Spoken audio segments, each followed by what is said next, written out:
Hari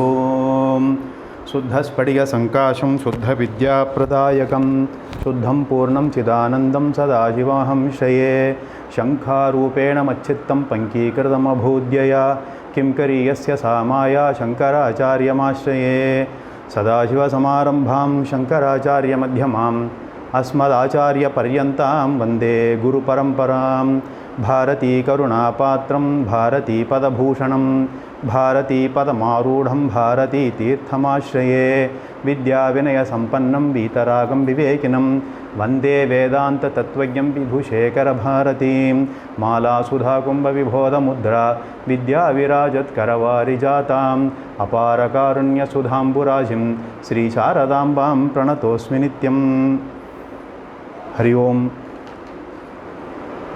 Now in this series of classes, if any of the viewers want to raise some questions or doubts, you may please send them by email to mail@ahambrahmasmi.org. In subsequent classes, I will try to answer the queries, doubts, clarify them. Thank you very much.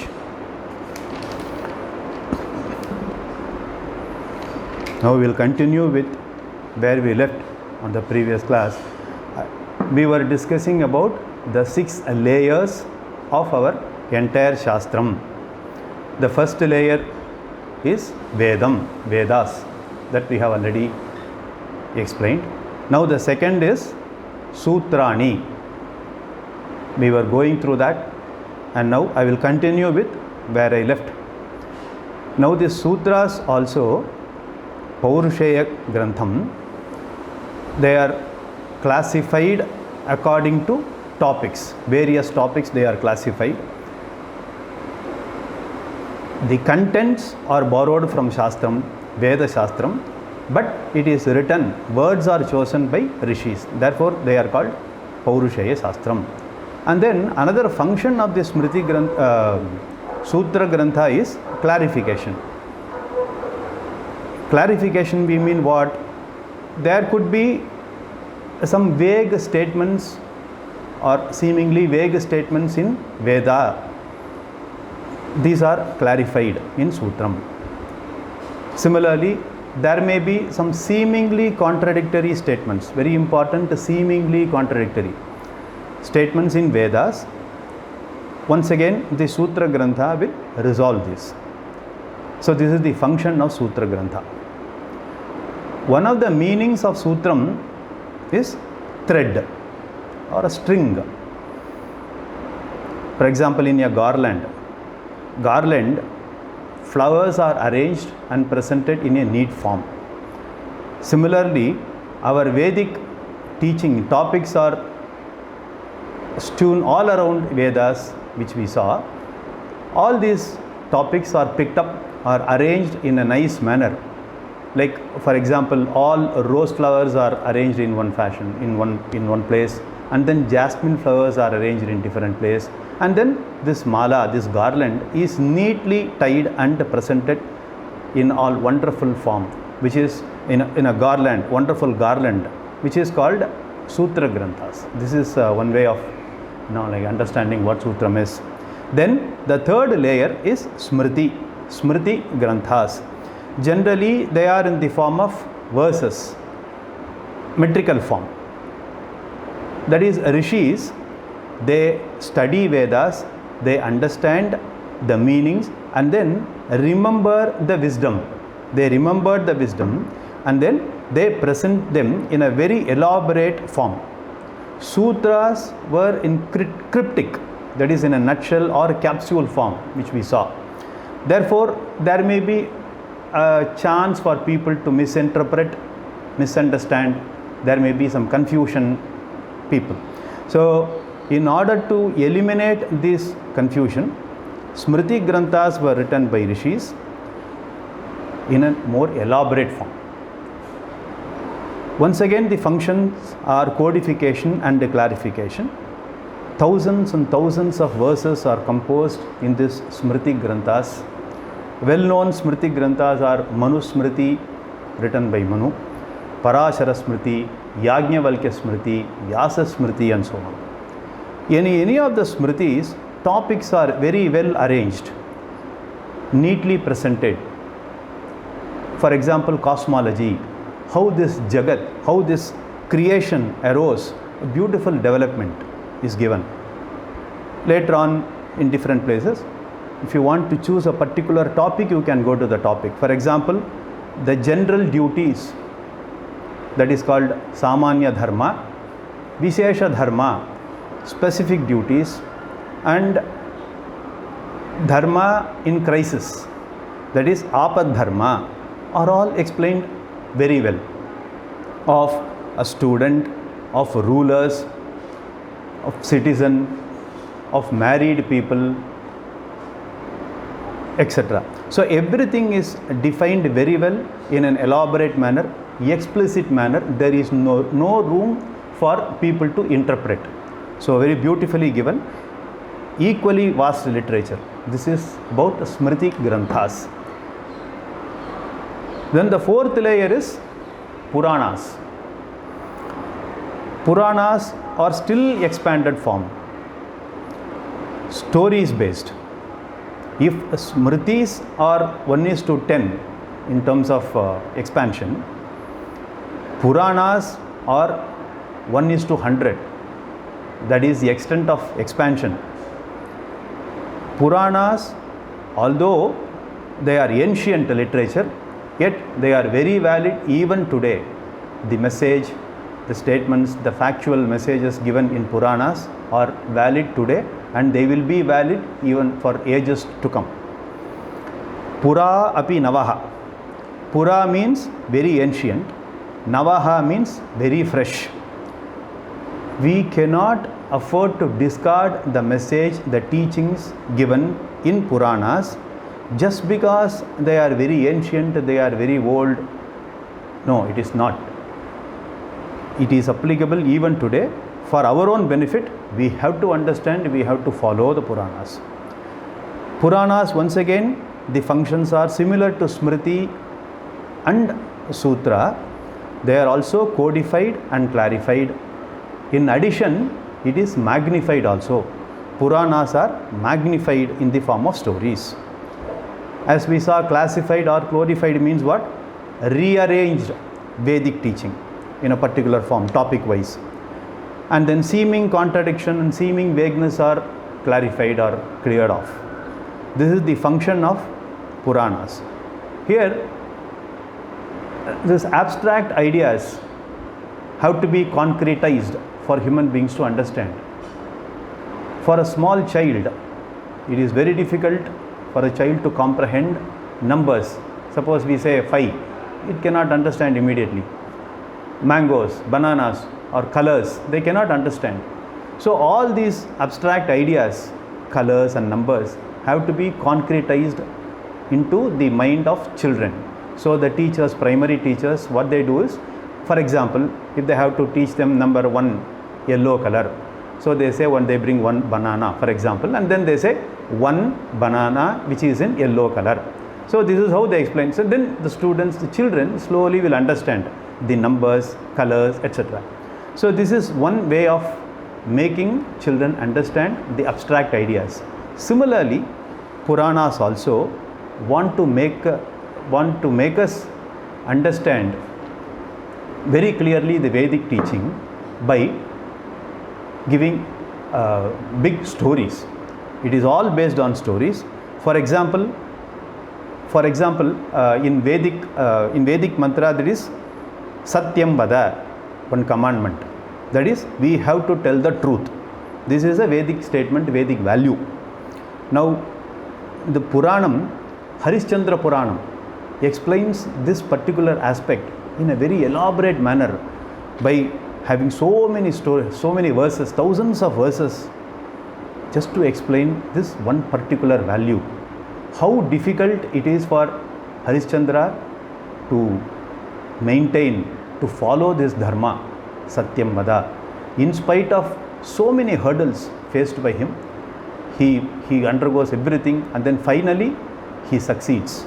So, Satyam Vada, to explain this particular value, the Puranam takes so much pain in explaining by way of big story. So, there are 18 such Puranas and 18 Upapurana, making a total of 36 Puranas totally, and most of them are written by Vyasacharya, almost all. 36 running into 36 Puranas running into thousands of verses, like for example Shiva Puranam, Bhagavata Puranam, Garuda Puranam, and so on. Fifth layer is Itihasam. Itihasam is history based literature. Contents of Itihasam is based on what exactly happened in the history. For example, Ramayanam and Mahabharatam are very well known to Itihasas. Iti ha asaha is Itihasam. Iti means thus, in this way, in this manner. Ha, definitely. Asa, occurred, happened, took place. This is Itihasam. Hence, Ramayanam is based on actual events that took place in the life of Rama. Originally written by Adi Kavi Valmiki, it is called Adi Kavyam also, containing 24,000 verses, all in Sanskrit only. Here Rama is presented as a model of Vedic way of living. Ramasya Ayanam Margaha. So Rama is a model. Models have very powerful impact to convey any message among common people. If you take Bhagavad-Gita, Lord Krishna chooses Arjuna to teach Bhagavad-Gita. Why? Because Arjuna was a great warrior, was a great hero in his time. So he was a model for Lord Krishna. He chose Arjuna to teach Bhagavad-Gita. Even today also, if you see advertisements or social campaigns, they choose models so that the message is driven very well into the minds of people. For example, they choose cricket heroes or even cinema actors, unfortunately. So these people are taken as models for conveying the message. And then another Itihasam we were talking about is Mahabharatam. This is story of King Bharata and his descendants, all his Vamsa. It's a vast literature, therefore it is Mahabharatam, having about 1 lakh verses written by Vyasacharya.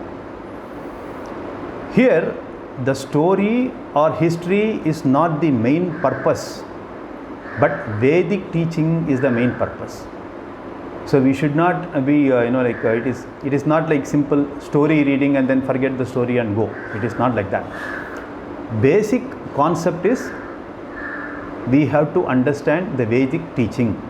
In order to support Puranas, Itihasas have taken stories and then they explain various Vedic Vakyams, Vedic statements. So some of them in these stories, some of them or most of them are factual events, but there may be some fiction here and there also to make the story more interesting. For example, Titanic, the movie Titanic which came long time back. It is a story or fiction, actual or fiction, it is both. That is, most of the events are actual, but here and there some fictitious events have also been included to make the story, to make the movie more interesting. So similarly in our Itihasam and Puranam stories also, most of them are factual events, but to make them more interesting for people and to make them understand also clearly. Some of fictitious things also may have been included. So for example, in Ramayana, Ravana was a king. He had 10 heads. There is 10 heads. So we can ask question, oh, is it fiction or what? How did he manage to have 10 heads? How can he have balance? 5 heads this side, 4 heads this side, 1 head in the middle. So it is very difficult for us to comprehend. But the fact of the matter is, there was a king called Ravana. Maybe he may have actually 10 heads or not, we do not know. Maybe it is a fiction, I don't know. But it is a symbolism of person having multiple personality syndrome. In order to represent that, Ramayanam tells Ravana had 10 heads. For example, so Ravana, one side of his personality is, he was a Shiva Bhakta, great Bhakta. That represents one head we can take. Other head is Rakshasa. The other is, he was a ruler of kingdom. The other one is, he was very, very selfish. He was very arrogant also. All these are multiple personality syndrome with one particular person and in abundant measure.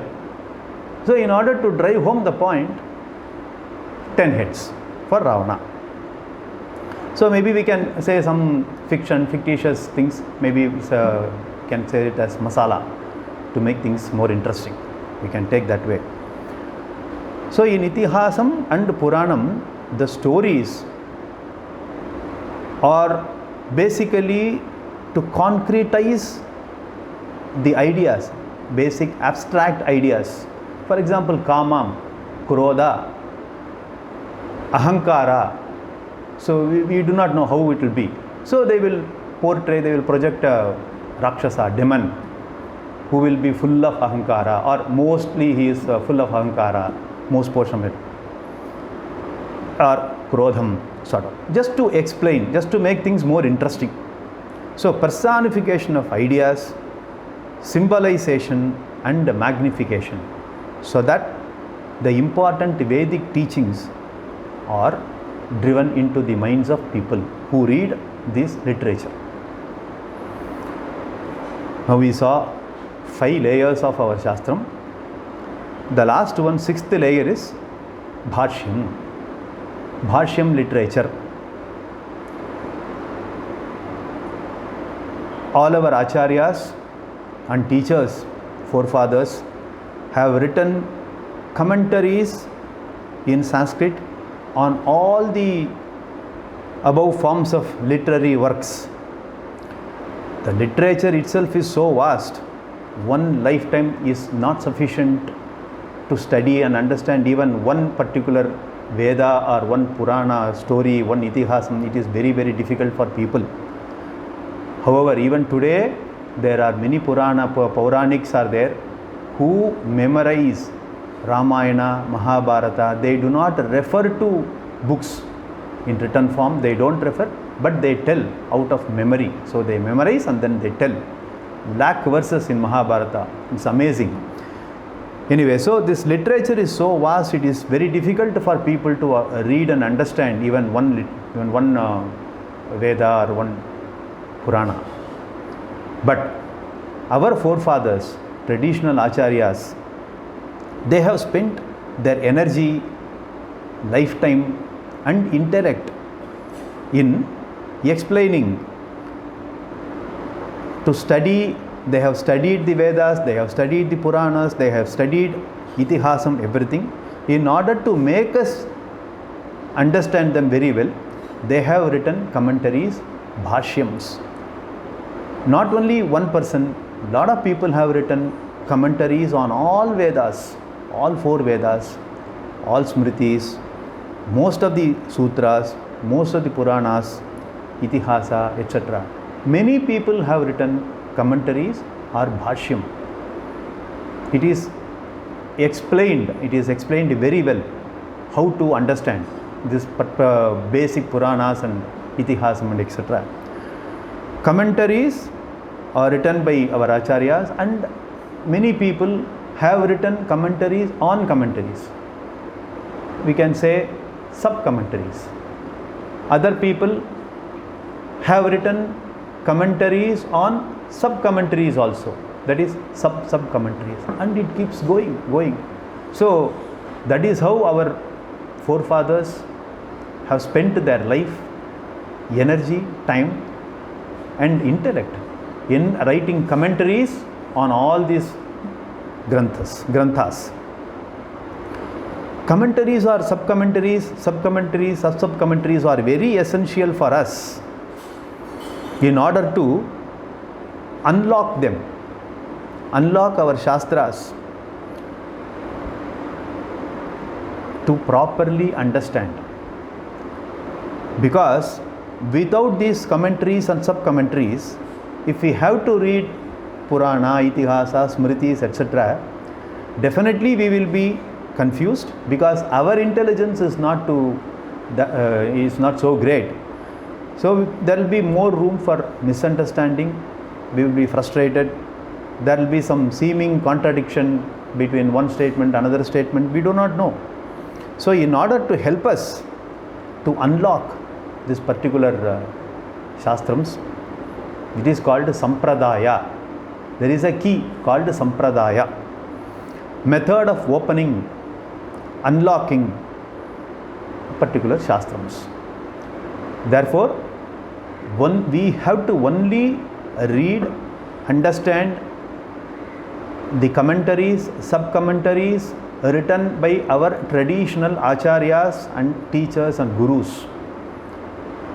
We will not recommend or we will not recognize simple translation by going into the Sanskrit dictionary and then translating Sanskrit verses into other languages like English or any other language. We will not understand the Vedic teaching behind these translations. It is not a mere translation. Commentaries, sub-commentaries are not a mere translation. This point we have to very clearly understand. These commentaries and sub-commentaries are in the form of prose or verses also. They are called Vyakhyana Granthas or Bhashya Granthas.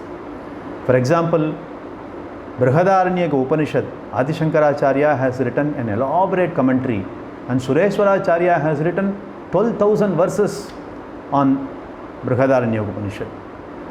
So this is about Bhashya Granthas or Vyakhyana Granthas, we can say.